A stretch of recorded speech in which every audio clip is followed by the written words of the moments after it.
कर्ण मुसाहारि सालबारि कलेजनिफ्राय जों बेवहाय दिनै बाहागो लाफैदों। बाहागो लानायनि उनाव माबायदि फिलिंस मोनखो? बाहागो लानायनि उनाव ओरैबायदि फिलिंस मोनबाय जे जों किसुमान लाइफनि फिसा फिसा खोथाफोरखौ जों बारा गुरुत्त' बाङा जे गुरुत्त' होयैनि जाहोनाव दिनै वाइल्ड लाइफआव बा जिब जन्तु बा दाउमा दाउसा जिखुनु हाग्रानि जिब जुनारनि सायाव जोंहा अत्याचार जायो। जेने जों गारनाय प्लास्टिक बथल जिखुनु जोंनि दैनन्दिन लाइफआव जों हाबि जाबि फिसा बिला बुस्थुफोरखौ गारो।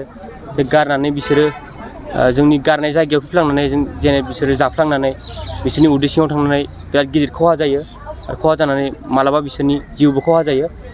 बेफोरबायदि खोथानिफ्राय दिनै मिथिनानै बिराद मोजां मोनदों आरो आं बेखौनो बुंनो सानो दे जों दिनै बेयाव जों जि गियान मोनबाय बे गियानखिनिखौ जों जोंनि लाइफआव जों न'खरफोराव थांनानै जोंनि उन्दैफोरखौ जोंनि गेदेरफोरखौबो जों बेखौनो बुंगोन जे जों दिनै जिथु गियान मोनबाय बेखौ जों एप्लाइ खालामनानै बिसोरखौ बे खामानियाव जों बाहायगोन। मोनसे फोसावथाय 2024 निफ्राय 2025 मायथाइनि ड्रिम किन्डारगार्टेन प्रि स्कुल काम क्रिच सेन्टारनि मुं थिसननाय हाबाफारिया सोलिगासिनो दङ। क'क्राझार सहरनि साखाथियाव थानाय एबा देबोरगाव बड'लेण्ड मुलुगसोलोंसालिजों नांजाबनाय गियानपुरियाव गोदानै ड्रिम किन्डारगार्टेन प्रि स्कुल काम क्रिच सेन्टार बेखेवदों। जायफोर बिमा बिफाफोरा सानसेथोलो गाव गावनि उन्दै गथ'फोरखौ नोजोर खालामस्लाबनो हाया एबा साख्रि बाख्रिफोराव बेस्थ' जानानै थायो बैसोर बिमा बिफाफोरा गावनि उन्दै गथ'फोरखौ गियान होनायजों लोगोसे 2 बोसोरनिफ्राय 5 बोसोरनि गथ'फोरखौ बे ड्रिम किन्डारगार्टेन प्रि स्कुल काम क्रिच सेन्टाराव सोलोंथाइ होनो हागोन।